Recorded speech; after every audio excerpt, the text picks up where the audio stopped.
ఆయన తనకు ప్రతిష్ఠిత జనముగా నిన్ను స్థాపించును. ద్వితీయోపదేశకాండము 28వ అధ్యాయము 9వ వచనం.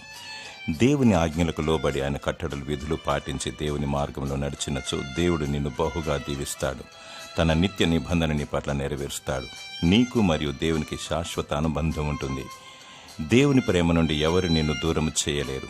ఆయన హస్తాల నుండి ఎవరు నిన్ను విడదీయలేరు. దేవుడు నీ పట్ల తన వాగ్దానాన్ని నెరవేరుస్తాడు. ఆయన ప్రమాణము చేసినట్లు తనకు ప్రతిష్ఠిత జనముగా నిన్ను స్థాపించును. నిన్ను నీవు తగ్గించుకొని దేవుని కొరకు నమ్మకముగా జీవించు. చూపు ద్వారా, క్రియ ద్వారా, తలంపు ద్వారా, మనస్సు ద్వారా, వెనుకిడి ద్వారా, ప్రాణాత్మ దేహం ద్వారా దేవునికి మహిమకరముగా జీవించు. ఎందుకనగా యు ఆర్ చోజన్ వన్. నీ విలువైన జీవితాన్ని వృధా చేసుకోకు. త్యాగం చెయ్యి. దేవుని చిత్తాన్ని నెరవేర్చు. నిత్య రాజ్యాన్ని చేపట్టు. దేవుని స్తుతించు. దేవుడు నిత్యము నిన్ను దీవించి ఆశీర్వదించునుగాక. ఆమేన్.